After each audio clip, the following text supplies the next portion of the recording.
bonsoir à tous, bienvenue sur Public Sénat, ravi de vous retrouver pour un nouveau numéro d'Allons plus loin. Nous sommes ensemble pendant 1 heure, on va donc prendre le temps d'analyser et de questionner toute l'actualité politique et parlementaire. On va d'abord le faire avec notre invité du jour, Jean-François Husson, bienvenue. Vous êtes sénateur LR de la Meurthe-et-Moselle, vice-président de la Commission des Finances. Vous allez réagir à différents sujets, vous nous direz notamment comment vous percevez ce tout nouveau gouvernement.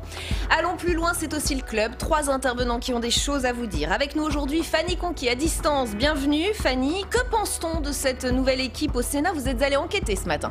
Effectivement, à gauche comme à droite, évidemment, les réactions sont mitigées, mais chacun avec leurs arguments, vous le verrez. Et on les entendra. Samia Dechir est aussi avec nous. Bienvenue Samia. On va s'arrêter avec vous sur la nomination qui vampirise toutes les autres. Évidemment, c'est celle d'Éric Dupond-Moretti. L'avocat le plus célèbre de France est le nouveau ministre de la Justice et ça ne plaît pas à tout le monde. Le détail à suivre. Enfin, Jérôme Rabier est avec nous. Bonsoir Jérôme, bienvenue. Bonsoir. Alors vous allez nous parler électronisme. Oui, 10% des Français ne se connectent jamais à Internet. Le Sénat a lancé une mission et j'ai suivi les sénateurs sur le terrain. Et c'est très intéressant, on verra ça avec vous. Dans une demi-heure, notre grand débat, nous reviendrons sur le grand chantier qui attend ce gouvernement. C'est la relance économique fléchée vers l'écologie, l'une des équations les plus difficiles à résoudre, le grand défi du 21e siècle.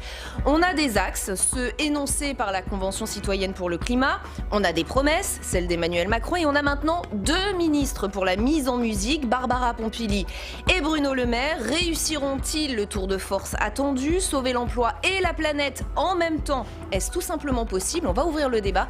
Hashtag ALPL si vous avez envie de réagir sur Twitter. Mais d'abord, le gouvernement Castex, jour 1, passation de pouvoir et conseil des ministres. Le chef du gouvernement assure que tout le monde est opérationnel et surtout que l'été sera studieux. Le rythme et le ton sont donnés. On va en parler avec vous dans un instant. Jean-François Husson, d'abord, retour sur cette journée assez chargée avec Fabien Recker.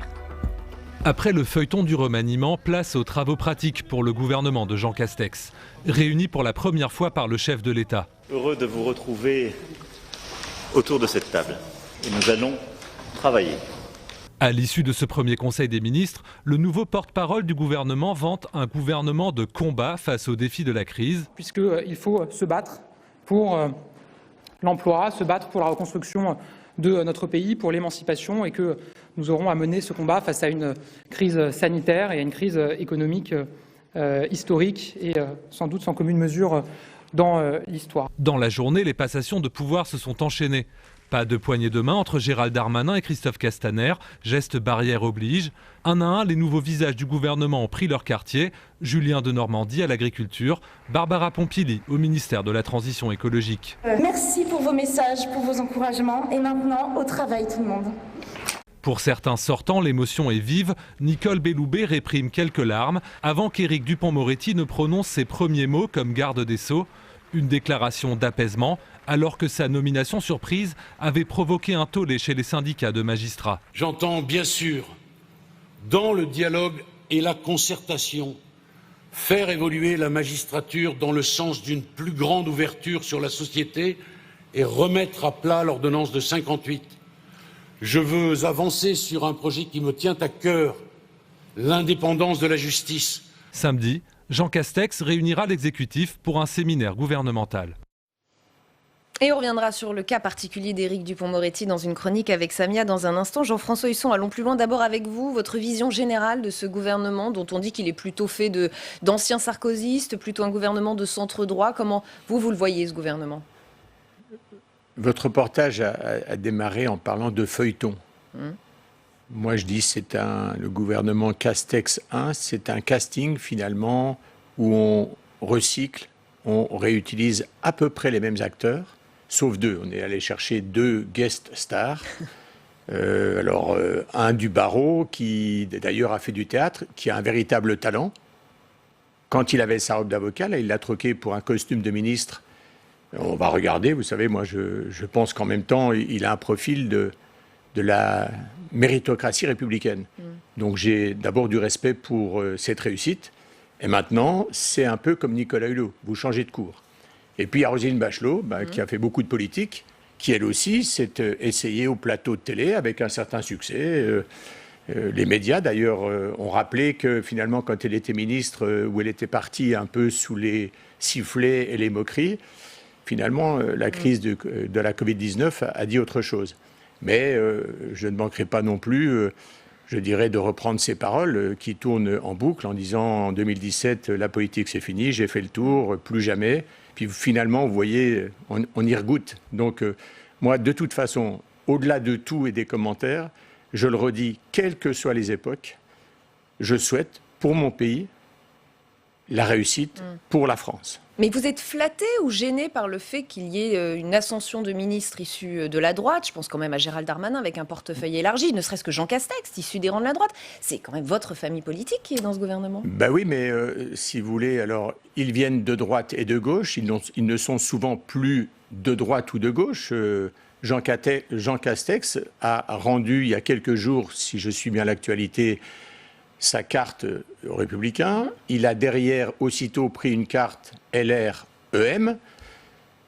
Je pense que nos concitoyens regardent autre chose. Parce que s'ils regardent ça, le spectacle, il n'est pas des plus reluisants.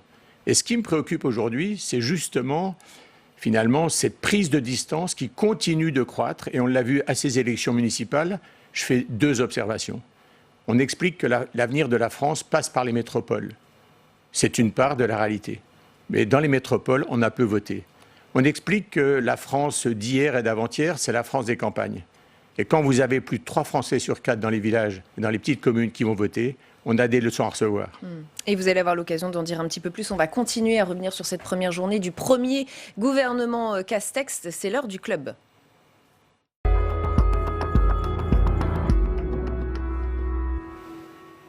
Fanny Conqui, vous êtes donc allée à la sortie des réunions de groupe au Sénat ce matin pour voir ce qu'on pensait de ce gouvernement. Verdict ? Bah écoutez, sans surprise, du côté de l'opposition, de gauche comme de droite, on se montre plus que sceptique. L'annonce tant attendue a été faite hier en fin de journée, on l'a vu. 30 ministres pour ce nouveau gouvernement mené par Jean Castex, un tiers de nouveaux entrants, de Roselyne Bachelot, Éric Dupond-Moretti, et puis 2 tiers qui restent en poste ou qui changent de portefeuille.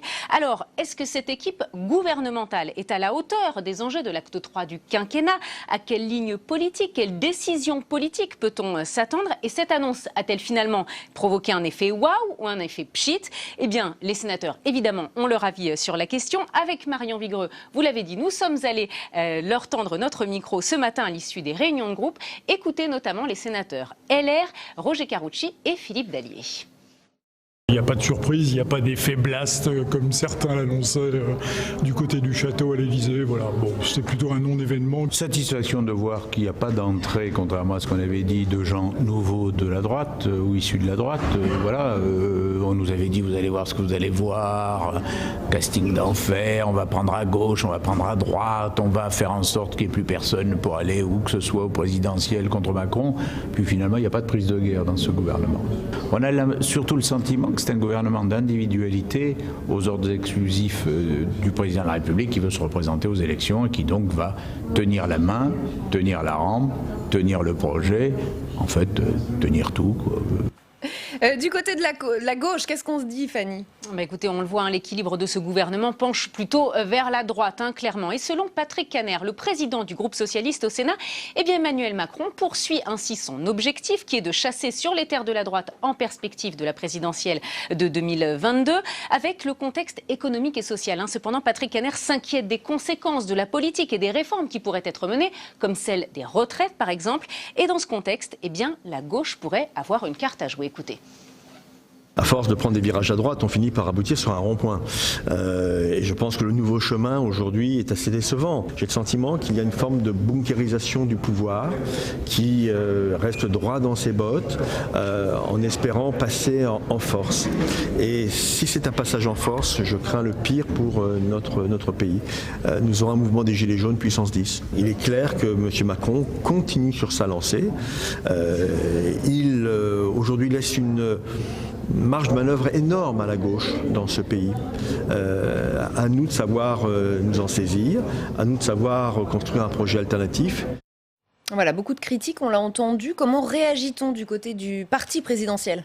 Pour certains, les choses sont claires. Le rôle d'un parti présidentiel, comme son nom l'indique, c'est de soutenir le président. Ce matin, François Patriat, président du groupe LREM au Sénat, exprimait donc un soutien sans faille à l'exécutif. Écoutez. Pouvez-vous attendre du président du groupe l'AREB au Sénat qu'il dise que ce gouvernement ne le satisfait pas? Absolument pas. Il y a ceux qui aujourd'hui sont capables, avant même d'avoir vu ce gouvernement au travail, avant même d'avoir déjà vu les décisions qui sont prises, critiquent déjà. Ceux-là, écoutez, ceux qui ne laissent aucune chance à personne de pouvoir faire quelque chose, je les laisse à leur turbitude. Moi, pour ce qui me concerne, la mienne, à moi personnellement, c'est de soutenir le gouvernement.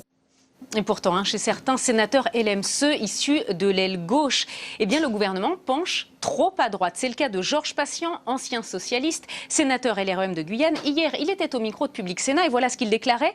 Quand j'ai rejoint le groupe En Marche, la grande doctrine, c'était et à droite et à gauche. Force est de constater qu'il y a plus un tournant vers la droite que vers la gauche et il s'interrogeait même sur son avenir au sein de la République En Marche. Dernière information à vous donner. Le premier rendez-vous de cette nouvelle équipe gouvernementale avec les parlementaires, ce sera demain lors des questions au gouvernement à l'Assemblée nationale le matin et au Sénat l'après-midi. Évidemment, ce sera à suivre sur notre antenne. Évidemment. Jean-François Husson, je voudrais vous faire rebondir sur ce que nous dit François Patria. Est-ce qu'il n'y a pas quelque chose de vrai dans le fond à au moins laisser une chance, attendre de voir ce gouvernement agir avant de le juger? Est-ce que les oppositions n'ont pas tendance à juger très vite et du coup ne pas laisser une chance au gouvernement d'agir? Et on a tous besoin que la France réussisse le pari à venir, non? Je vous ai dit il y a quelques instants que, en ce qui me concernait, quelles que soient les circonstances, je souhaite la réussite de mon pays, pour mon pays. Une fois que je dis ça, j'ai quand même quelques inquiétudes. On a eu les bonnets rouges, avec Ségolène Royal, suppression de l'écotaxe, faite contre l'avis unanime du Parlement. Décision personnelle de Ségolène Royal qui s'érigeait en Madame la Vertu. Puis, lorsqu'on a eu la discussion sur l'augmentation de la taxe carbone, j'avais mis ici même en garde, en novembre 2017, le gouvernement, Gérald Darmanin, en lui disant « Je ne veux pas un deuxième épisode de bonnet rouge ». Ce fut les Gilets jaunes un an plus tard. Les électeurs viennent de se prononcer, la presse a parlé d'une marée verte. C'est jaune, c'est rouge, c'est vert. Or, aujourd'hui, je ne vois pas la prise en compte par le président de la République de ces éléments. Or, moi, je dis que j'ai un sentiment aujourd'hui, les Français sont préoccupés, sont inquiets, et le chamboule-tout de 2017 continue. Ça n'est pas bon pour la démocratie, ça n'est pas bon pour les Français. Ce sont mes inquiétudes, mais je le redis, je souhaite que notre pays retrouve de la prospérité et qu'il soit mieux classé qu'il n'est dans un certain nombre de sujets et de politiques. Je vous ai vu réagir à ce que disait Patrick Kanner. La gauche a une carte à jouer. Je vous ai vu hocher la tête. Vous pensez qu'il y a quelque chose de cet ordre? Parce que il y a un effet chamboule-tout dans ces histoires. Les Français, je vous le dis comme je le pense et comme je le ressens et comme ils me le disent. Je viens de repasser des journées complètes sur le terrain. Ils sont tourneboulés. Quelque part, ils sont écœurés. Ils entendent beaucoup, ils voient peu. Donc, ils doutent. Ils s'expriment moins et ils expriment des colères. Qu'est-ce que fait par rapport à tout ça? Qu'est-ce qu'ont fait les gouvernements récents? En tous les cas, il y a un manque de résultats. Et ma crainte, c'est qu'avec la crise économique qui se profile, on va avoir des colères sociales. Et je ne sais pas comment on les contiendra. Et bien dans ce cas-là, on sait malheureusement la facilité des politiques, des élus de gauche. Et je les mets en garde. Ça va être finalement d'accompagner ces colères. Or, nous avons un devoir, c'est plutôt de les contenir, de raisonner les Français, pour autant que l'exécutif nous mette autour de la table avec les corps intermédiaires, parce que nous sommes aujourd'hui le seul et le dernier rempart. Les communes, on a 550 000 élus locaux, mais bonsoir de sort, il faut qu'ils soient entendus. Vous avez un Parlement qui est l'émanation par les deux chambres du suffrage universel et du suffrage indirect. Nous avons aujourd'hui les syndicats qui ont été contournés pendant un temps beaucoup trop long. Il faut se remettre aujourd'hui en état de faire France ensemble. Il y a urgence. Samia Dechir, on va continuer avec vous et on va s'arrêter sur le nouveau ministre qui attire toute la lumière depuis 24 heures. C'est Éric Dupond-Moretti, avocat sulfureux, nouveau garde des Sceaux donc. Acquittator, c'est son surnom dans la profession parce qu'il aurait réussi à faire acquitter pas loin de 150 de ses clients. Éric Dupond-Moretti est un ténor, voire carrément une star du barreau de Paris qui avait été révélé dans les années 2000 par l'affaire Outreau. Et ensuite, il a enchaîné les dossiers très médiatiques. Il a été l'avocat d'Abdelkader Merah, entre autres le frère du terroriste Mohamed Merah, mais également celui de Georges Tron, de Jérôme Cahuzac ou plus récemment des époux Balkany. Et il est aussi connu évidemment pour des prises de position très tranchées. Oui, c'est un homme qui n'a pas sa langue dans sa poche et qui a déjà eu des propos très durs, notamment envers les magistrats, parce qu'il considère que c'est une caste. Et il a même déjà par le passé réclamé la suppression de l'École nationale de la magistrature, où sont formés donc les juges et les procureurs. Alors forcément, sa nomination elle a été très mal reçue par cette profession. L'Union syndicale de la magistrature a même déclaré que c'était tout simplement une déclaration de guerre. Écoutez ce que leur a répondu ce matin Éric Dupond-Moretti lors de sa passation de pouvoir. Je ne fais de guerre à personne. Je veux avec vous garder le meilleur et changer le pire. Éric Dupond-Moretti se veut donc rassurant, vous le disiez tout à l'heure, il a troqué sa robe d'avocat pour enfiler un autre costume, celui de ministre. Mais saura-t-il pour autant mettre de côté sa personnalité très clivante pour devenir le ministre de tous les corps judiciaires ? Au Sénat, en tout cas, ceux à qui j'ai pu poser la question veulent lui laisser le bénéfice du doute. Il ne faut pas faire de procès d'intention, me disait ce matin le sénateur socialiste Jean-Pierre Sueur, qui est membre de la commission des lois, qui me disait on le jugera sur ses actes. Pour le centriste Jean-Marie Bockel, ancien secrétaire d'État à la justice, cette nomination, eh bien, c'est un pari d'Emmanuel Macron. On dit la fonction fait l'homme. Là, il faut que la fonction fasse le garde des sceaux, c'est-à-dire qu'il garde sa fougue, son talent, une certaine vision qu'il porte et qu'il sache rentrer dans cette fonction, respecter les magistrats. C'est une prise de risque, ça peut fonctionner ou pas, c'est à voir. Cette fougue et ce franc-parler auquel fait référence Jean-Marie Bockel, c'est vrai qu'elle inquiète, mais elle pourrait aussi être un atout pour Éric Dupond-Moretti. C'est ce que pense en tout cas un autre sénateur, Yves Détraigne, qui est magistrat de profession. On pourrait donc s'attendre à ce qu'il ait, a priori, un œil plutôt hostile à ce choix d'Éric Dupond-Moretti. Eh bien, c'est le contraire, il voit ça d'un bon œil, parce que pour lui, sa personnalité à Éric Dupond-Moretti, eh bien, elle pourra lui permettre de remporter des arbitrages ministériels en faveur de la justice. La justice a toujours été financièrement une variable d'ajustement pour le budget de l'État. Alors j'espère qu'avec la grande gueule, excusez-moi, qu'a le nouveau garde des Sceaux, eh bien, il aura les moyens de sa politique. Alors, la priorité de sa politique à Éric Dupond-Moretti, ce sera l'indépendance de la justice. Il l'a dit ce matin, il veut une réforme du parquet. Est-ce que vous pensez, Jean-François Husson, qu'il est vraiment le mieux placé pour mener la réforme d'un corps qu'il a lui-même tant décrié par le passé ? Moi, je suis comme d'autres. Je ne fais pas de procès d'intention, mais je reconnais que l'exercice est un exercice d'équilibriste et il va falloir faire preuve de beaucoup de souplesse et de contorsion. Parce que la magie du verbe ne vous permet pas toujours de réaliser ce que, en quelques mots bien sentis, bien envoyés, et parfois chargés de mots simples qui font florès et surtout qui font mouche, ça ne vous donne pas un résultat acquis. Et au cours des dernières années, j'ai vu assez peu de réussite de ce type de personnage dans le costume politique. Je vais même aujourd'hui être peut-être provoqué. En 2017, on s'est un peu extasié devant la réussite, le braquage de l'Élysée par Emmanuel Macron. On voit 3 ans après dans quel état l'opinion se trouve et finalement un certain nombre des résultats. Et les résultats promis en 2017, les changements ne sont pas ceux qui étaient promis il y a 3 ans. Donc il reste 2 ans.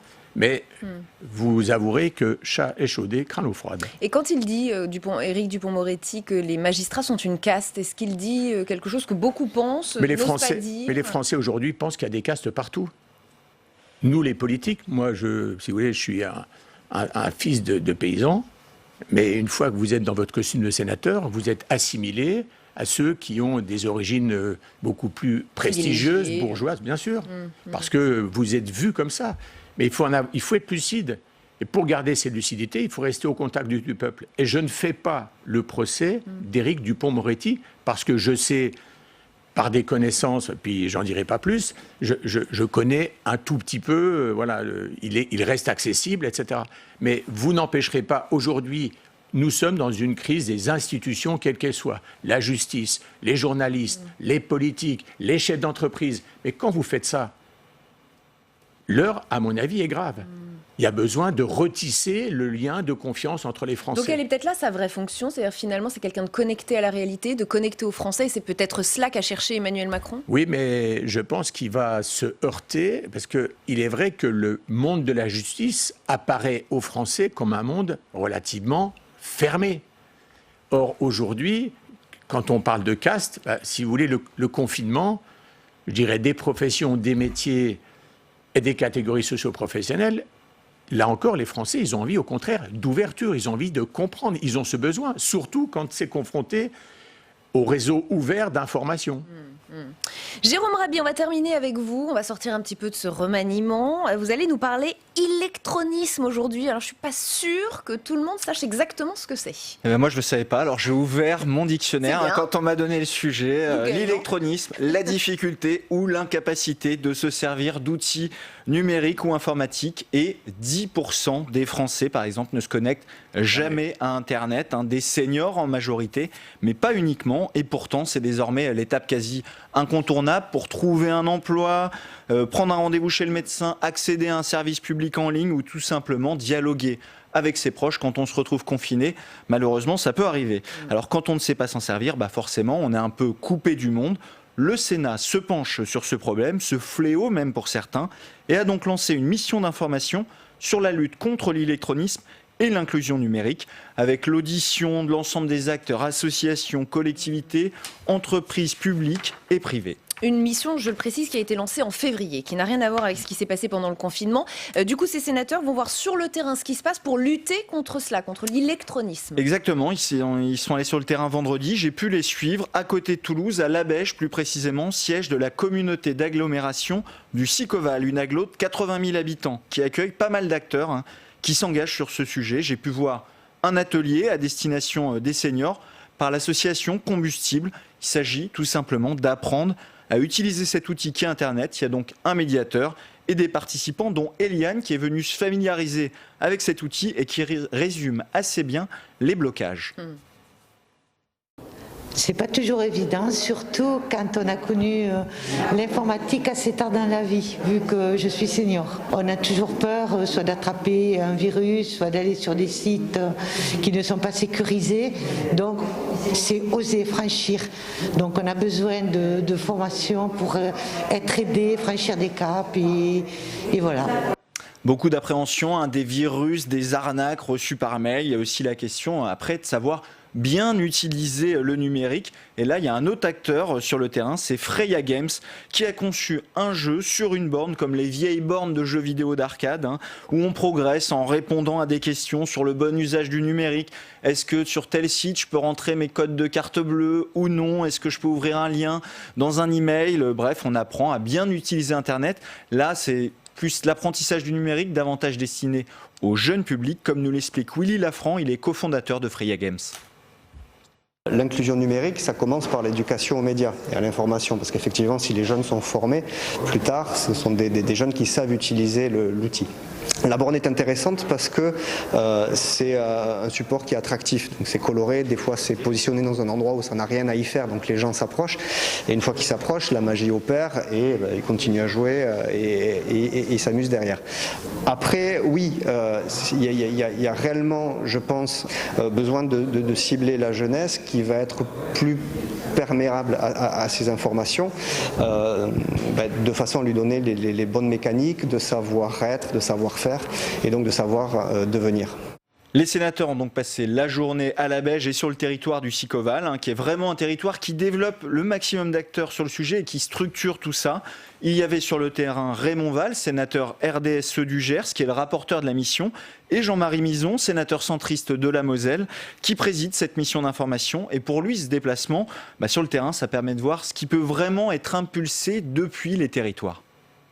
Aujourd'hui, on a vu sur ce territoire du Sicoval que le public peut impulser, mais seul, il ne peut pas tout faire, et qu'ensuite, il doit fédérer l'ensemble des acteurs. Mais c'est vite dit, mais j'ai bien compris qu'ici, on y a mis de l'énergie, de la volonté et de l'obstination presque pour parvenir à un résultat qui est véritablement intéressant. Il y a donc ce qui se fait sur le terrain et l'État dans tout cela, il fait des choses ? L'État n'est pas en reste, en tout cas sur le papier. Depuis 2018, on entend parler de l'inclusion numérique et de l'électronisme, même au sein de la Startup Nation. Oui, il faut tout dématérialiser, plein de services pour les rendre accessibles.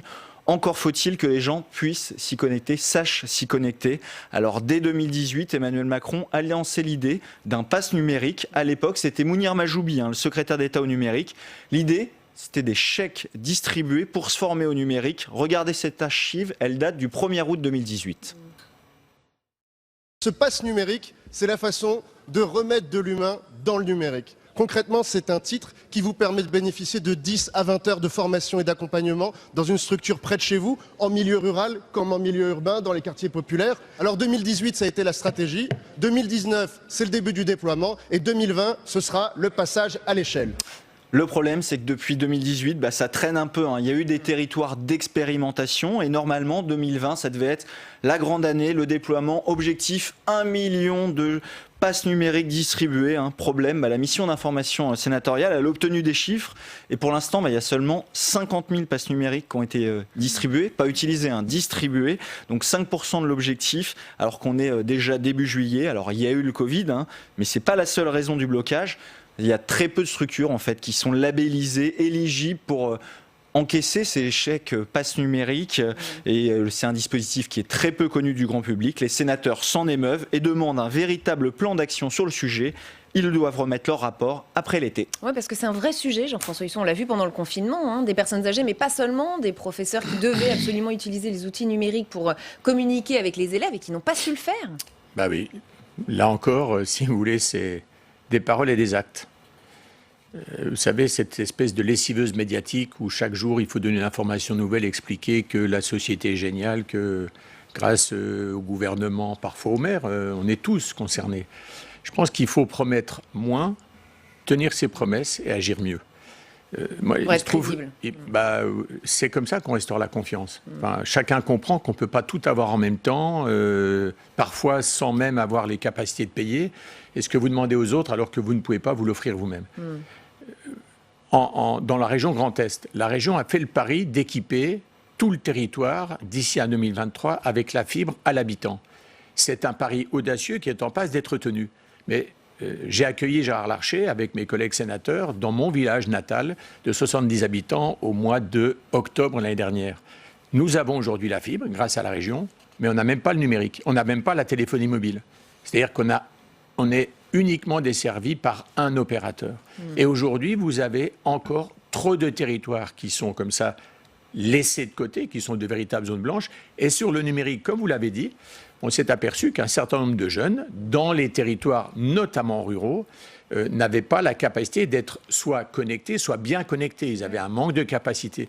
Donc c'est un sujet. Enfin, je crois que ça rejoint finalement, l'électronisme rejoint le sujet de l'illettrisme. Et moi, je pense que quand on veut servir ses concitoyens, on doit avoir cette préoccupation de lutter contre les inégalités et de travailler à l'égalité des chances de tous les Français, les petits, les jeunes, quel que soit le territoire. Pour moi, tout enfant de France doit avoir au départ les mêmes chances. C'est pour ça qu'entre la maternelle et le cours moyen deuxième année, il doit y avoir un suivi attentif. Et puis après, il y a les autres populations. Les 100 000 jeunes qui sortent sans diplôme ni qualification, les personnes qui ont des accidents de parcours et puis les personnes d'un certain âge.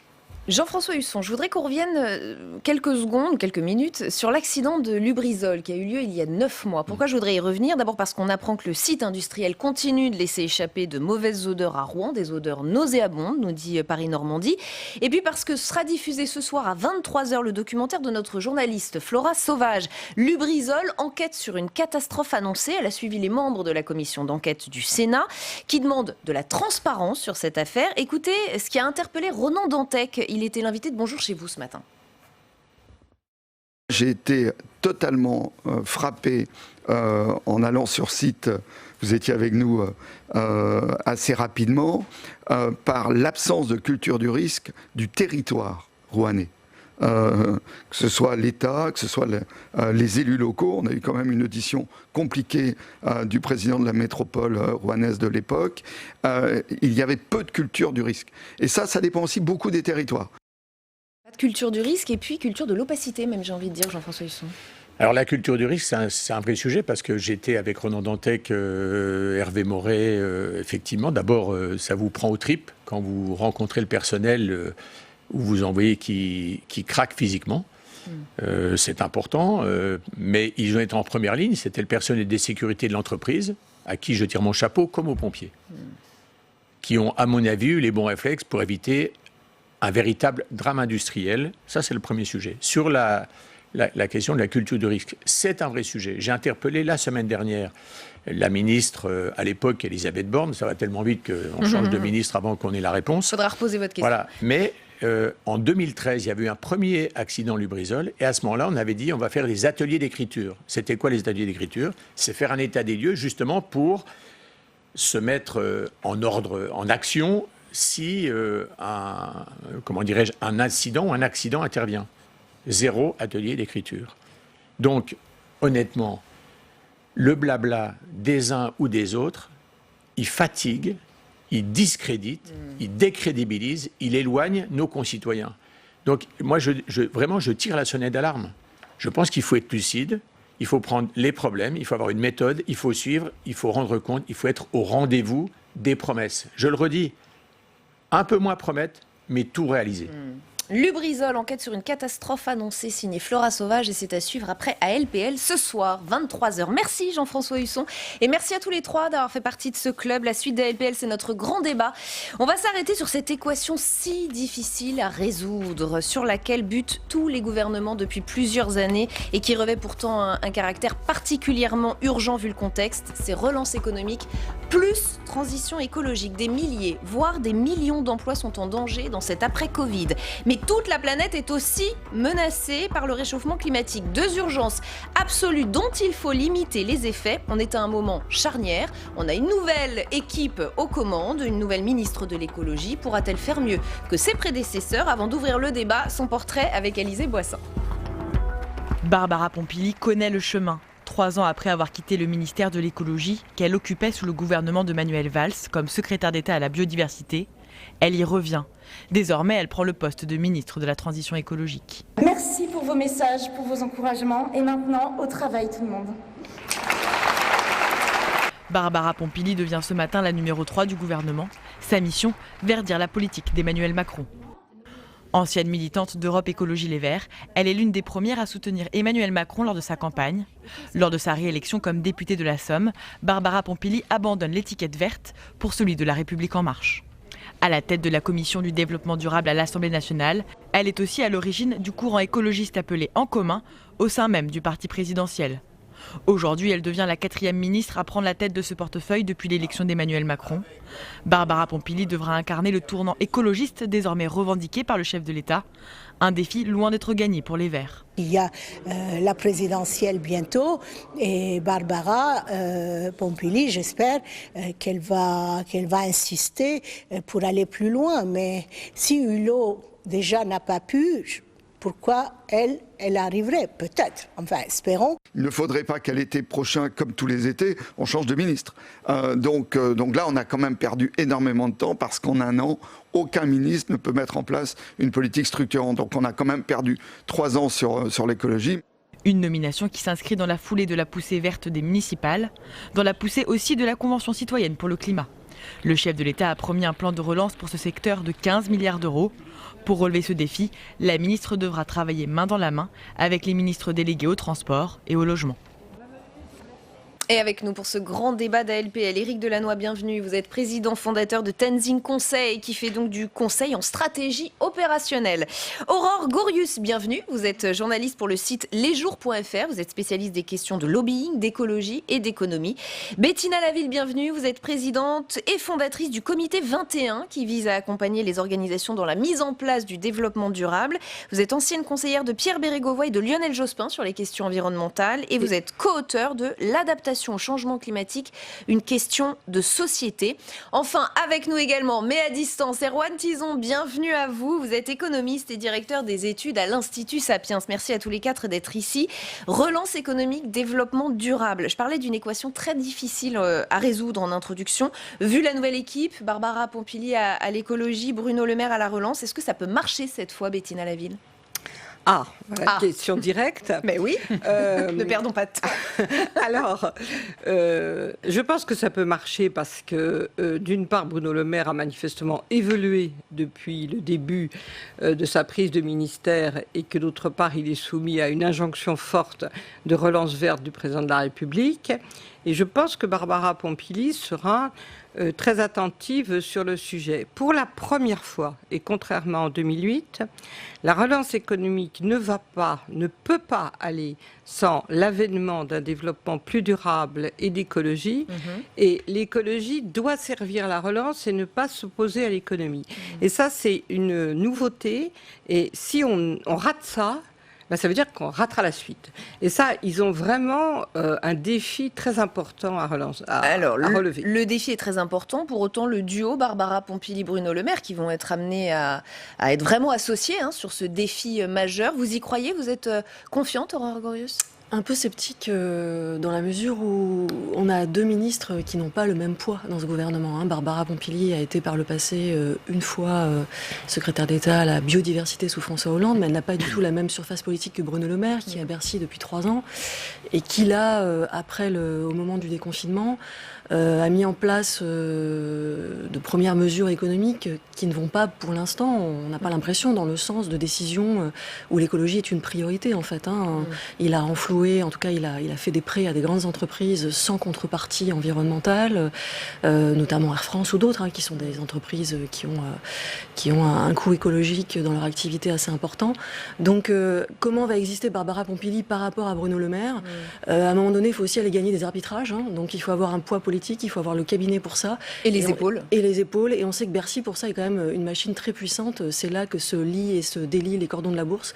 Donc c'est quand même une mission difficile pour Barbara Pompili, même si elle a récupéré le statut de numéro 2 du gouvernement. Et on sait que l'emblématique Nicolas Hulot s'est déjà cassé les dents. Éric Delannoy, je rappelle les mots de Nicolas Hulot en août 2018, lorsqu'il annonce sa démission sur France Inter. Il nous dit « Je me suis surpris parfois par lassitude à baisser les bras et à un moment ou un autre à baisser mon seuil d'exigence. Et là, je me suis dit, c'est le moment d'arrêter. » Il lui a été, à lui aussi, impossible de mener la politique écologique qui lui semblait la bonne sous le mandat d'Emmanuel Macron. Pourquoi Barbara Pompili y arriverait-elle? Est-ce que vous diriez qu'il y a eu un changement d'état d'esprit? D'abord, il y a plusieurs choses qui changent. La première, c'est qu'il faut introduire un troisième personnage dans ce duo que vous évoquez là, qui est Julien de Normandie.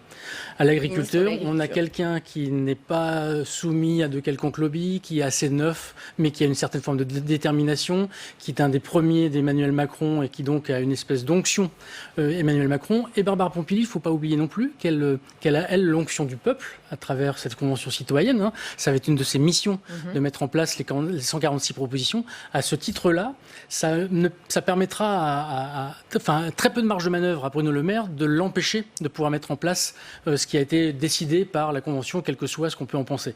Donc il y a quand même un certain nombre de contextes qui ont évolué avec le temps, qui permet de dire qu'aujourd'hui, le ministère de l'écologie, qui va se recentrer sur l'écologie. Le troisième phénomène, c'est que vous avez remarqué que ça a été, entre guillemets, débarrassé, et c'est dommage d'ailleurs, de toute la partie solidarité, etc. etc.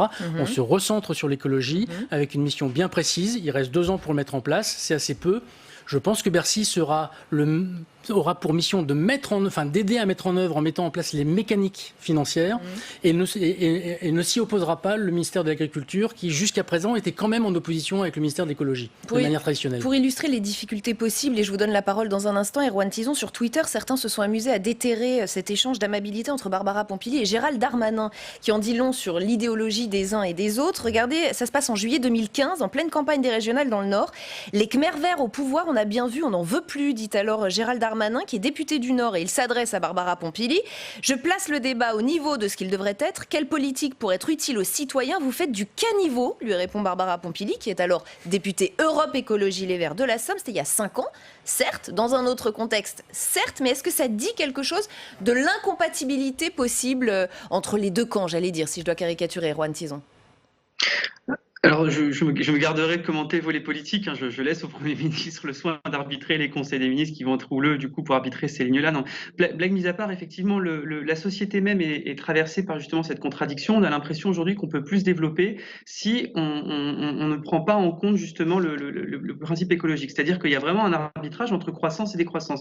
Moi, je pense que il faut s'inscrire complètement faux là-dessus. Les deux sont complètement compatibles. Et même si l'échange peut sembler contradictoire, il a plus de 5 ans. Et en 5 ans, les mentalités ont considérablement évolué. Les entreprises, qui sont quand même les premiers acteurs justement de la transition écologique, parce que la plupart du temps, ce sont eux qui émettent le plus d'externalités positives et négatives, sont justement au cœur même de ce changement-là. Les entreprises sont pénétrées au-delà du champ politique par énormément d'injonctions de la part de leurs actionnaires et de la part de leurs clients pour justement changer. Donc, de même qu'il y a eu ce marché politique, ce marché des citoyens qui justement ont imposé l'écologie dans le débat politique, les clients et les consommateurs ont eux aussi mis ça sur la table en imposant aux entreprises d'avoir justement des comportements plus vertueux. Donc du coup, c'est la preuve qu'en fait, écologie et économie peuvent marcher main dans la main, comme pourront peut-être le faire tous nos ministres aux visions contradictoires d'antan. Aurore Gorius, ça suffit de dire les états d'esprit ont changé ? Oui, il y a une évolution très nette. On l'a vu notamment au moment des municipales. On a bien vu qu'il y avait une attente très très forte en matière d'écologie. Mais évidemment, il y a aussi beaucoup d'obstacles. Vous l'avez rappelé, Nicolas Hulot est parti en claquant la porte parce qu'il dénonçait le poids des lobbies, et notamment celui de la chasse. Et d'ailleurs, Barbara Pompili elle-même l'avait dénoncé après son passage dans un des gouvernements sous François Hollande. Et Julien de Normandie, nouveau ministre de l'Agriculture, nous dit Éric Delannoy, qui n'est pas sous la pression des lobbies. Oui, mais il faut être spécialiste des lobbies. Mais il faut être très solide face au lobby de la FNSEA. Il faut être très très solide. Alors peut-être qu'il est moins que Didier Guillaume, peut-être. Et puis effectivement, il a un lien direct avec Emmanuel Macron, puisque c'est un de ses premiers conseillers. Il a fait sa campagne avec lui. Donc on peut imaginer que ce sera un relais pour Emmanuel Macron pour justement essayer au niveau de l'agriculture de peser aussi. Mais ça va pas être facile. Le lobby de la FNSEA est très très puissant. On sait aussi que les agriculteurs, la situation économique est très compliquée.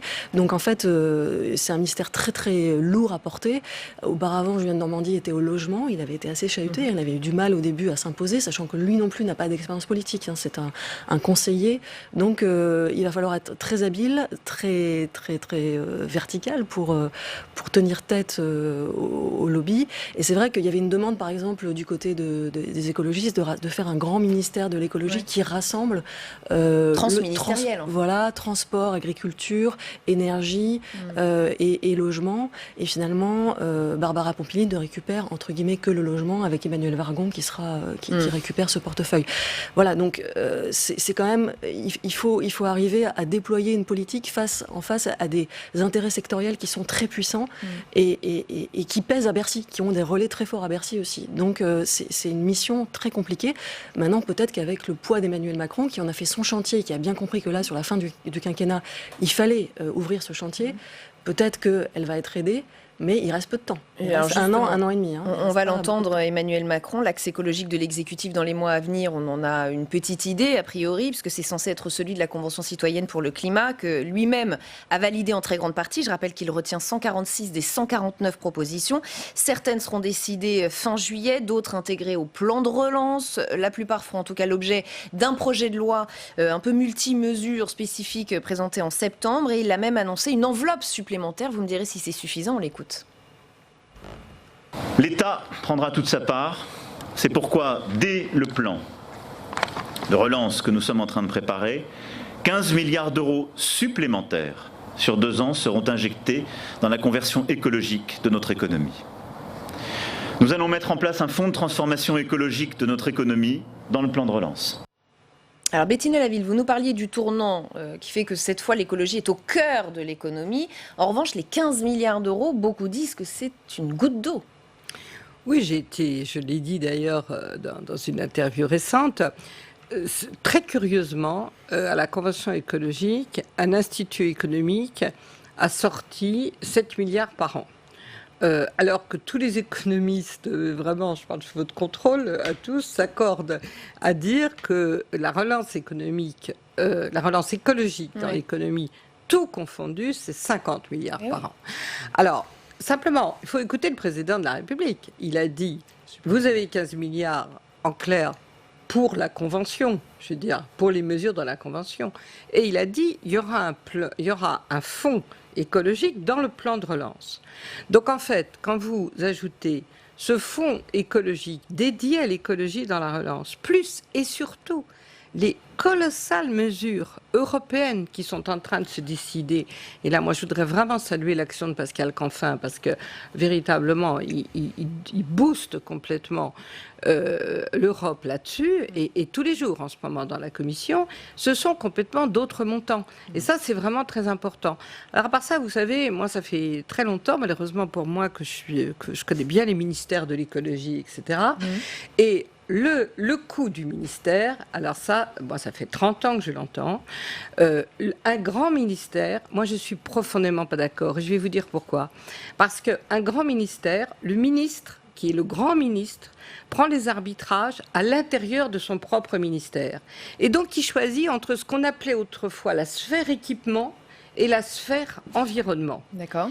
Tandis que quand vraiment vous avez un ministère de l'écologie, un ministère de l'agriculture, un ministère de l'industrie, un ministère de logement, et que tout le monde, pardonnez-moi l'expression, s'engueule, eh bien ça va à l'arbitrage du Premier ministre et du Président de la République. Et quand le Président de la République, quel qu'il soit, a pris des engagements forts, eh bien curieusement, moi j'ai vécu ça comme plusieurs fois dans c'est presque des mieux, postes. quoi. Voilà, c'est presque mieux.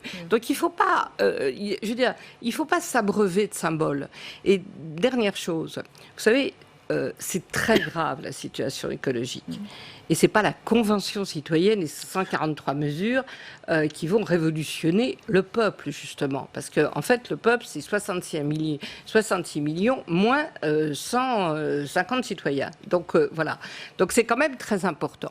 Et tous les clivages qu'il y a dans la société, ils se retrouvent complètement aujourd'hui dans... Alors, je suis tout à fait d'accord, non pas décroissance-croissance, ça c'est... mais dans deux modèles de société. Ce qui va être passionnant dans ces 2 ans à venir, c'est la conception que vont porter les maires, les nouveaux maires, en face de celle du gouvernement. Et c'est très certainement que là va se faire vraiment la définition de la future écologie dans les années à venir. Les 15 milliards peut-être, Éric Delannoy. Alors, je suis assez d'accord sur le fait que 15 milliards seuls, ça ne veut pas dire grand-chose. En revanche, il faut y ajouter effectivement l'effort européen sur ce qui est en train de se débloquer.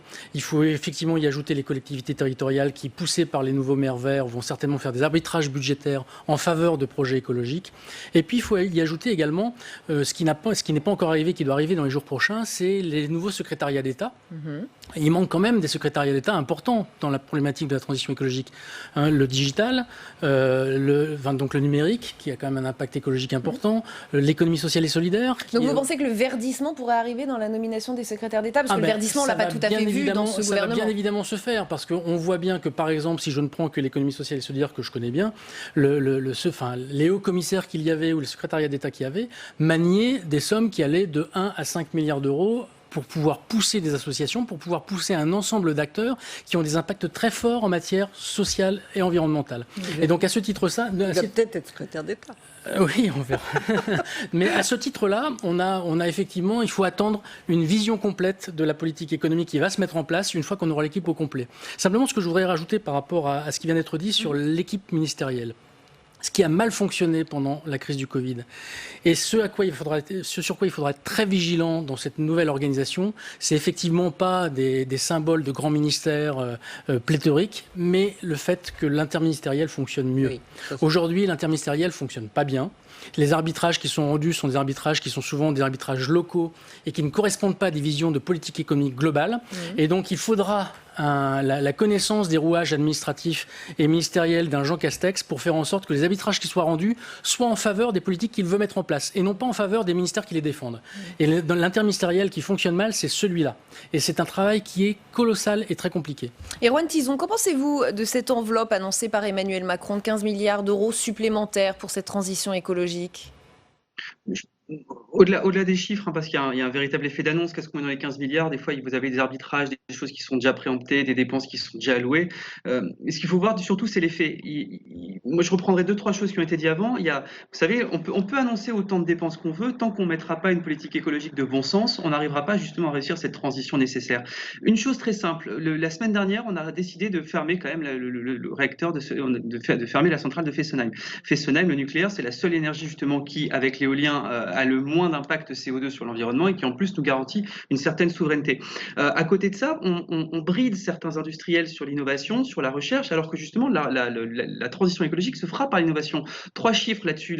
Les émissions de CO2 de l'industrie en France ont diminué de 40% en valeur totale depuis justement 20 ans. Pourquoi? Parce que les gens font énormément d'efforts justement sur ce qu'ils rejettent dans l'atmosphère. Les avions, on critique souvent l'avion à juste titre pour son impact environnemental négatif. Il faut savoir qu'en l'espace de 15 ans, on a augmenté de 60% le nombre de passagers transportés, mais les émissions de CO2 n'ont augmenté que de 15%. C'est-à-dire que les motoristes font énormément d'efforts là-dessus. Donc, au-delà, il faut se méfier vraiment des effets d'annonce. Ce qu'il faut regarder, c'est bien quelle politique est développée par chaque ministère d'un point de vue vraiment sectoriel, parce que là, pour le coup, on peut avoir un ministère de l'écologie, mais l'écologie, quelque part, est vraiment elle est transdisciplinaire. Elle doit justement aller dans tous les ministères. Donc, on peut se poser la question d'avoir un ministère de l'écologie qui pourrait être un petit peu un habillage politique, et de l'autre côté, si jamais on n'a pas justement tous les leviers et tous les moyens qui sont développés dans tous les champs d'application de la politique française, dans ces cas-là, ça servira strictement à rien. Donc, méfions-nous des effets d'annonce, regardons ce qui est fait surtout, arrêtons la politique, quelque part politique, et ayons vraiment justement une vraie politique ambitieuse sur l'écologie,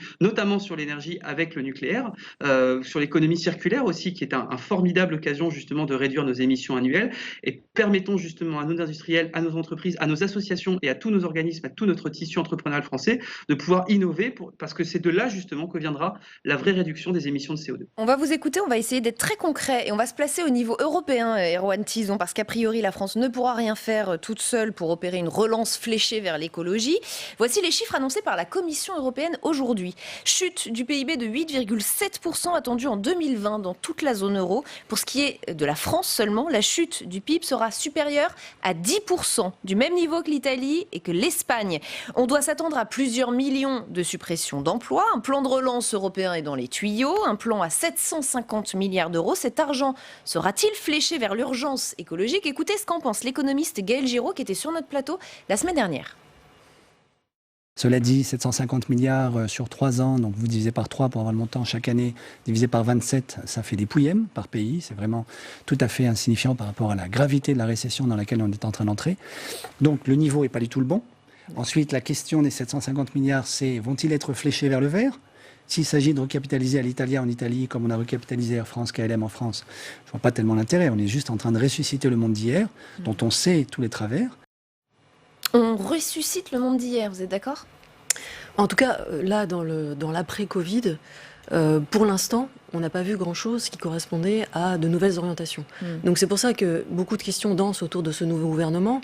Beaucoup de choses vont, on le sait, vous l'avez dit, avec la nomination de Jean Castex à Matignon, avec un cabinet dont le directeur de cabinet de Jean Castex est un proche d'Emmanuel Macron. On voit bien que les décisions vont beaucoup se prendre à l'Élysée, que Jean Castex va être un facilitateur au niveau de l'appareil d'État, dans les territoires aussi, puisque c'est un élu local, avec la majorité qu'il a déjà été visité avec les députés, les sénateurs.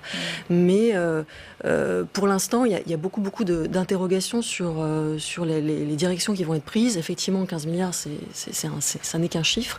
Et tout va dépendre de la volonté d'Emmanuel Macron et des impulsions. Pardonnez-moi, il est confronté à une crise qui va être majeure. Est-ce que ça vous semble possible d'à la fois sauver les milliers, les millions d'emplois pour ce qui est de l'ensemble de l'Europe et en même temps sauver la planète? La question, est un petit peu caricaturale, mais elle veut bien dire ce qu'elle veut dire. Est-ce que c'est possible de faire les deux en même temps ou est-ce qu'on est obligé de prioriser? C'est très compliqué de faire les deux en même temps. Et en même temps, il n'a pas le choix. C'est-à-dire qu'il est obligé d'aller dans les deux directions. Et pour ça, probablement faut-il ne pas en rester uniquement à des incitations envers les entreprises, mais peut-être un petit peu plus les contraindre. Et pour l'instant, on n'a pas vu énormément de demandes très claires en direction des entreprises. Et on sait que c'est les entreprises qui polluent le plus. Hein. C'est contrainte et économie économique de marché, ça va souvent pas ensemble. Hein. Voilà, et c'est pas du tout la conception de l'économie d'Emmanuel Macron, qui n'est pas un interventionniste dans l'âme, ni Bruno Le Maire non plus. Donc à un moment donné, on peut travailler avec les entreprises, on peut être dans les incitations, on peut leur demander beaucoup de choses. Peut-être qu'à un moment donné, si on veut avancer, il faut aussi fixer des objectifs clairs aux acteurs économiques. Bettina Laville. Vous savez, c'est pas le problème d'Emmanuel Macron, c'est le problème de tous les dirigeants de la planète. On est dans une transition ou bien une transformation. Au Comité 21, on a fait un rapport sur la transformation. Parce que on est au-delà de la transition. À force d'avoir tellement attendu, à force de ne pas avoir préparé la transition vers une autre économie, vers d'autres emplois, un beau jour, on se retrouve, on avait dit que c'était 2030, bah ouais, c'est 2020, je veux dire, avec une confrontation absolument énorme entre une grosse catastrophe comme le Covid, il y en aura d'autres sortes, etc. Et puis, une économie qui est encore sur l'ancien modèle. Donc tous les dirigeants, ils doivent ou bien sacrifier des hordes de gens qui ne retrouveront pas d'emploi, ou bien refaire un peu, vous avez raison en fait, un peu d'ancien monde, le moins possible, je veux dire, pour pas tout casser, tout en, comment dirais-je, insufflant du nouveau monde. C'est un exercice d'équilibriste incroyable. C'est un exercice extrêmement difficile. Mais sauf que ça fait des années qu'on sait qu'il nous pondait. Oui, on est parti 20 ans trop tard. Il y a quand même du nouveau par rapport à ça. D'abord, je voudrais revenir sur les chiffres de Gaël Giraud. Enfin, les 750 milliards, ça va être de l'investissement qui vont être répartis sur l'ensemble des États. Effectivement, ça peut paraître une goutte d'eau. Je voudrais quand même revenir sur le fait que c'est également accompagné par le comportement de la BCE, qui vient quand même d'octroyer 1300 milliards d'euros à moins 1%. C'est-à-dire que la BCE paye les banques. L'aide est là, mais va-t-elle vers le vert, Éric Delannoy ? Va-t-elle vers le vert ? Si on réinjecte des milliards dans des entreprises polluantes, est-ce qu'on fait bien les choses ? Il y a une cohérence qui est en train de se mettre en place. Quand le Crédit Mutuel décide de mettre en place une raison d'être et potentiellement devenir une entreprise à mission, quand BNP Paribas annonce qu'ils vont arrêter le financement des entreprises fossiles, quand on sait bien qu'avec les nouvelles orientations de la consommation, énormément d'entreprises sont extrêmement sensibles au nouveau cadre juridique qui s'est mis en place sur le fait de prendre en compte dans les statuts la raison d'être et des engagements environnementaux et sociaux. On voit bien qu'il y a une mouvance, un mouvement de fond qui est en train de se mettre en place pour que les entreprises soient les acteurs de cette transition écologique. Simplement, ce que l'on prend rarement en compte dans ce domaine-là, c'est la temporalité. Ça ne se fera pas en 5 ans, ça ne se fera pas en 3 ans, et ce n'est pas en mettant des injonctions sur Air France qu'il faut des injonctions trop fortes sur conditionner les aides. Des contraintes, disons-le. Des contraintes trop fortes. Mais je veux dire, c'est pas possible pour pouvoir développer un avion qui diminue de 30% sa consommation. Il faut de la recherche et développement, il faut créer de la richesse. La première des priorités, c'est de redonner la possibilité aux entreprises de créer de la richesse pour qu'on dégage les surplus nécessaires pour faire de l'innovation. Et à partir de là, on va continuer cette innovation qui est en marche vers des entreprises plus responsables et qui prennent en compte plus les enjeux sociaux et environnementaux. Plus de conditionnalité quand même. Donc il y a l'école de la douceur, on y va en douceur, on y va en force, Erwan Tison. Non, excusez-moi, je veux dire franchement... Alors allez-y. Non, juste une demi-seconde. La transition ou la transformation, c'est pas de la douceur. C'est pas de la douceur, c'est pas tiède d'être comme ça. C'est le fait que, moi je pense que l'écologie c'est aussi un humanisme et qu'on doit emmener tout le monde et ne pas sacrifier toutes sortes de gens parce que du coup, on aura les gilets jaunes, des gens qui diront on ne veut rien, on ne veut pas de taxation, etc. C'est pour ça que c'est toujours extraordinairement. Oui, c'est une recherche d'équilibre.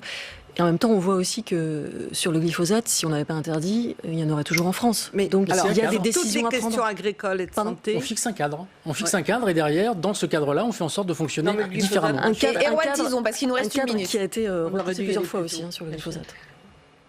Oui, vous savez, il y a l'outil le plus efficace qui existe en économie, c'est le prix. Et tant qu'on n'aura pas justement mis en place une vraie taxe carbone aux frontières européennes qui en fait va tout simplement frapper la production et la consommation de biens et de services qui seront polluants, on n'arrivera pas justement à pouvoir faire cette transition-là. Dernière chose, sur le côté vraiment, vous savez, on va vers la crise la plus puissante, la plus grave qu'on ait jamais connue de notre histoire, la crise économique. Mais une crise, c'est aussi une opportunité. D'ailleurs, en mandarin, les deux mots ont la même étymologie. Et faisons justement de cette crise-là une opportunité pour à la fois faire un gap technologique, un saut technologique. Il y a énormément de technologies, justement, que ce soit la 5G, la voiture autonome. Une voiture autonome peut nous permettre de remplacer 9 à 10 voitures dans un centre-ville. La 5G peut permettre de piloter piloter, de stocker de l'énergie et de la diffuser au moment où on en a vraiment besoin et pas quand justement elle est produite. Donc il y a une possibilité d'utiliser cette crise-là pour réaliser un saut technologique, un saut quantique dans le temps, pour nous permettre en fait tout simplement de nous réinventer, d'avoir une véritable consommation qui soit plus propre, plus vertueuse en vue de l'environnement, et ça grâce au progrès technologique, grâce à l'innovation, à une seule condition, de ne pas le brider et de surtout pas commencer à sortir la boîte à interdits. Et on doit s'arrêter là, on s'arrêtera sur vos mots, Erwan Tison. Merci infiniment à tous les quatre d'avoir participé à ce débat. On se retrouve demain à 18h et à 22h pour un nouvel ALPL, 7h30, 9h. Bonjour chez vous. L'invité d'Oriane Mancini demain sera Bruno Retailleau, président du groupe LR au Sénat. Très bonne soirée sur Public Sénat.